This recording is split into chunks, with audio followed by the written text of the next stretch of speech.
Wow. Oh boy, it's the end of the year, and you know what that means. The year is over. A lot has happened this year in the music realm. Some may say too much. No one said that, though. No one, actually. Let's talk about all the freaking things that happened this year. Let's take a trip down memory lane.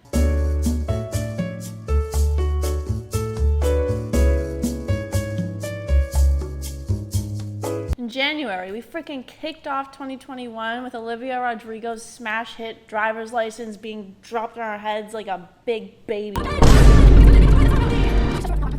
Like, this song was huge. She kind of came out of nowhere with this thing. At least for me, I didn't know who she was before this, but a lot of people knew who she was because she was a Disney star. This was the start of a wild freaking year for Olivia. Isn't that awesome? Yeah, it's pretty awesome. Thanks, Evan. Then we got Taylor Swift in February starting to re-record and re-release her old music.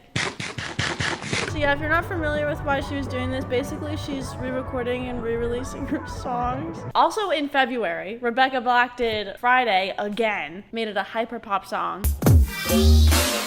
And it freaking bangs. Then we got March. Lil Nas X comes out with Call Me By Your Name.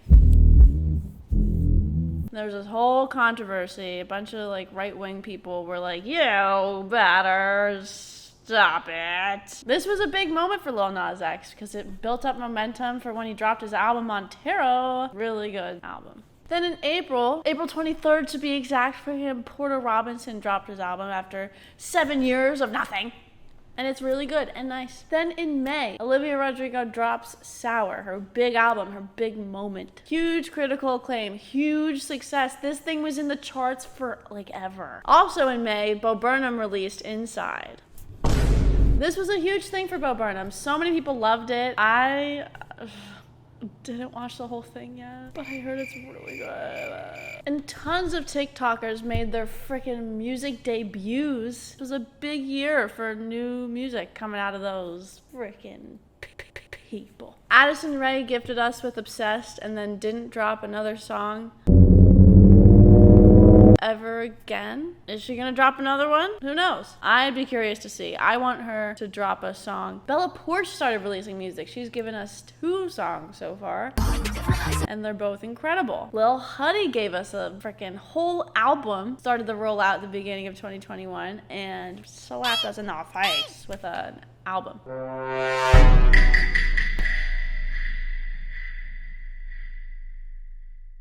Quen Blackwell also came out with a song, but I literally can't find it anywhere. I can only find the lyrics online, and that's it. So if anyone knows where that song is, like, I'd really like to hear it. Quen is really cool. Bet she'd make a good song, but I can't find it. Stupid.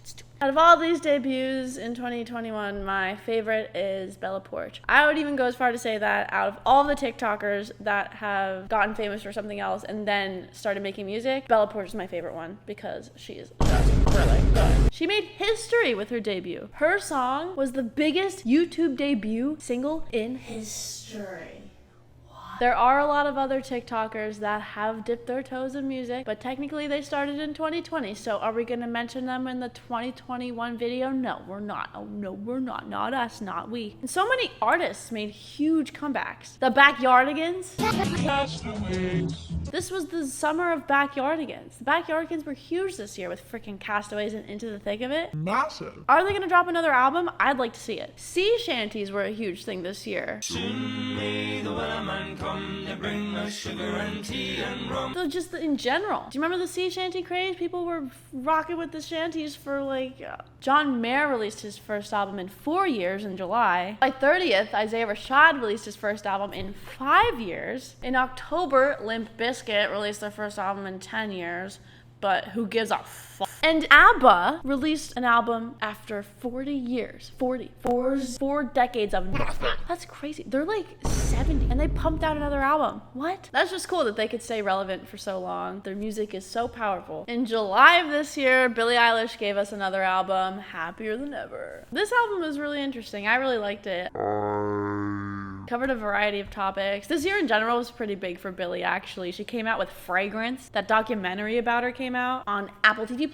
There were also lots of interesting moments. We've got Red Dress by Miss Sarah Bran. My own fields, let someone came out with another song recently too. It's hyper pop. What? And baby, that's America's ongoing score. We had the whole tramp stamps thing. Them cosplaying as edgy teens, like edgy emo teens, but they didn't even know who My Chemical Romance was. We got Lael.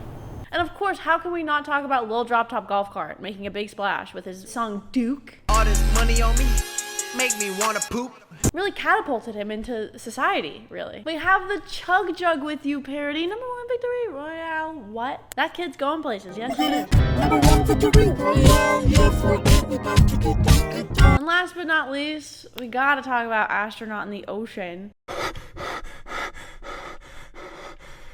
Like, that song was massive, and it was so polarizing. It was nominated for some awards even. Very curious to see what Masked Wolf does after this one. And we can't forget about J-Pro. J-Pro was huge this year.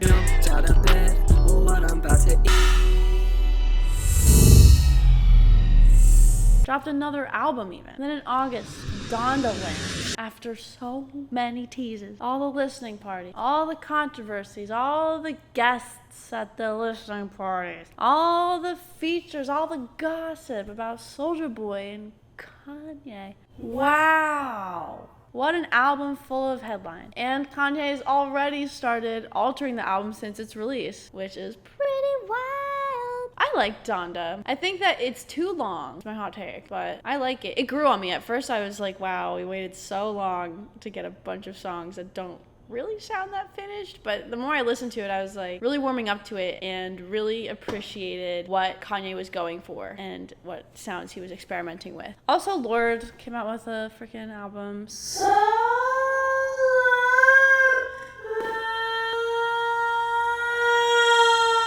Then in September, we have Certified Lover Boy. Drake memes this year in general were just huge for a long time. Making fun of Drake at one point. And this year, Drake discovered lesbians. I wasn't the biggest fan of Certified Lover Boy. I'll say it. I didn't think it was that good. Certified Lover Boy was the type of album where it's like, I didn't have to go back to listen to it to know how I felt. I heard everything I needed to hear. Some other big drops in September, like Lil Nas X's Montero came out, which I really loved. That song with Miley Cyrus is really good. And the Injury Reserve album also came out. I love that album. It's heavy, but it's really good. Lots of drama this year. Lots of freaking beef and gossip. Nicki Minaj's beef with the Prime Minister, with Boris, over the vaccine. Boris Johnson and Nicki Minaj and Boris Johnson. Nicki even impersonates him. Yes, hello, Prime Minister Boris. It's Nicki Minaj. Machine Gun Kelly and Corey Taylor of Slipknot get in a little scuffle. A big scuffle, actually. This thing spanned like the whole year, kind of. We also got Top of the Morning, Top of the Morning, Top of the Morning, Top of the Morning, Top of the Morning, Top of the Morning, Top of the Morning, Top of the Morning. Also, Fred made a hyper-pop song. Yeah, Fred. Then we got October. J-Bag Mafia's album came out and it's so good. Incredible album. I really loved it. This was like my favorite album this year. Mac Miller's Faces also was put on streaming, which was really cool. I listened to that a ton. Then November of this year was freaking massive with the Silk Sonic album. Really good. Anderson .Paak and Bruno Mars' little album together. Oh my god. Oh my god. Really good. I would love to see them live. That'd be wild. Imagine. Got the Adele album, 30. First album in like a lot of time. Smacked with it. It's also a really good album. Taylor Swift 10-minute version. Huge moment. And goes in on Jake Gyllenhaal, says, hey, Kanye and Drake squash their longtime beef. Like, do a show together in December. Now that's what I call some marketing. 100 Gex dropped a new song in November, and I saw them in concert. Yeah, that's right. Not to brag. In Los Angeles. Best show of my life. This year in music, Olivia Rodrigo comes out with her album. ABBA drops a new album in over 40 years. And I see 100 Gex live in concert. Hey, Devin, what are your favorite songs of 2021? How about you tell? Yeah, I'm glad you asked. Okay, well then, I guess I'll tell you my favorite songs of 2021 if someone's asking. They're in no particular order, but these are my favorites. Sick, Nervous, and Broke by JPEG Mafia. So good. I love the beat on this one, and JPEG's delivery is just awesome. Fantasize by Eric DOA. Woohoo! Wow! I'm so used to him doing more like upbeat, sort of hyper poppy type stuff. Let's go, Eric! Yeah! Then we got Zach Fox's song, Fafo, F word around and find out. I loved this Zach Fox album. I think it was really fun. I enjoyed listening to it. I really also like the song, I'm really excited to see what Zach Fox keeps coming out with, because it seems like he's taking music more seriously now, but his bars are still like really funny. I really hope he keeps making more stuff because I think he's incredible. Sexy Villain by Remy Wolf. Wow. The songwriting on this song was so good. Every single melody was just incredible. And the production just... Kirby! It never outshines Remy. It just lets her... Oh my god. Yeah, really good song. I love that song. Break by Still Woozy. I love this song. It's very chill. I loved Still Woozy's album in general, but I would say that this is my favorite song from the album and something I listen to a lot in general. Centerfold by Genesis Owusu. Wow. I found Genesis's music this year through Smiling with No Teeth. Centerfold blew me away. It's so cool. Secrets by Magdalena Bay. Their album came out this year and really... it was incredible. In their little room in quarantine. Wow. And Secrets is probably my favorite off this project. I'm so excited to see what they're gonna do next, because... Damn. And last but not least, on my favorites for 2021, obviously Kiss Me More by Doja Cat and SZA. Best pop song of the year. What were your favorite moments in music this year? What were some big moments that maybe I glossed over a little? What are you excited for in 2022? Who are you most excited for to come out with music? Let me know in the comments. I'd love to look at it. Thanks.